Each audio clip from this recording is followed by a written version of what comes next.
Imagine giving up everything, your wealth, your family, your comfort, even your freedom, to live in silence, prayer, and discipline. Why would anyone choose such a life? Yet for centuries, thousands did. Today we're exploring the rise of monasticism, a movement that reshaped Christianity, preserved knowledge through the Dark Ages, and still inspires people today. Monasticism began in the deserts of Egypt during the 3rd and 4th centuries. After Christianity was legalized by Emperor Constantine in 313 AD, many Christians worried that the faith was becoming too worldly. Without the threat of persecution, the hardcore believers sought new ways to sacrifice for God. And so, men and women left behind bustling cities and fled into the wilderness. They became known as the Desert Fathers and Mothers. One of the most famous was Anthony of Egypt, often called the father of monasticism. Inspired by the words of Jesus, "Sell all you have and give to the poor," Anthony sold his possessions and retreated into the desert for a life of solitude, fasting, and prayer. His reputation spread, and soon followers gathered around him, forming the earliest monastic communities. But why the desert? For early monks, the desert symbolized both temptation and spiritual testing. In biblical tradition, Moses, Elijah, and even Jesus went into the wilderness to draw closer to God. Living in the desert stripped away distractions. The harsh environment demanded discipline and endurance. Monks believed that if they could conquer hunger, thirst, and loneliness, they could also conquer the inner battles of pride, greed, and lust. It wasn't about running away from the world. It was about fighting the greatest battle, the battle for the soul. At first, monasticism was mostly solitary. These monks, called hermits, lived alone in caves or huts, praying day and night. But not everyone could handle total isolation. That's when a man named Pachomius changed the game. Around 320 AD, he created the first organized monastic community in Egypt. Instead of living alone, monks lived together under a common rule: working, praying, and eating as one. This became known as Cenobitic monasticism, from the Greek word koinos bios, meaning common life. Pachomius monasteries spread across Egypt and beyond, drawing both men and women into this new way of life. By the 5th century, monasticism had spread from the deserts of Egypt to the cities of Europe.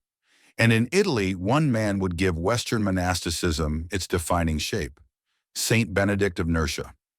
Around 529 AD, Benedict founded the monastery of Monte Cassino, but his greatest legacy was his guidebook, the Rule of Saint Benedict. This rule balanced prayer, work, and study, creating a rhythm of life summed up in the motto, Ora et labora, pray and work.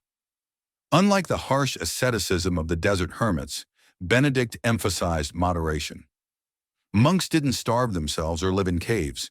They lived in communities, farmed the land, cared for the poor, and devoted hours to prayer and scripture.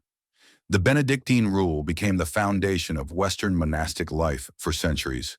Through it, monasteries became centers of not just spirituality, but also education, agriculture, and hospitality. During the so-called Dark Ages, after the fall of Rome, monasteries became islands of stability. While kingdoms rose and fell, monasteries quietly preserved the treasures of knowledge. Monks painstakingly copied the Bible by hand, along with works of philosophy, science, and literature from the ancient world. Without them, much of classical knowledge might have been lost forever. They also advanced farming techniques, drained swamps to create fertile farmland, and offered education to local communities. Some monasteries became centers of art and architecture, building beautiful churches that still stand today.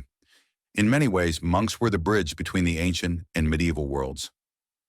Of course, monasticism was not without its critics. Over time, some monasteries grew wealthy and powerful, drifting far from their original ideals of poverty and humility. This led to waves of reform. The Cistercians, for example, sought to return to simplicity and manual labor.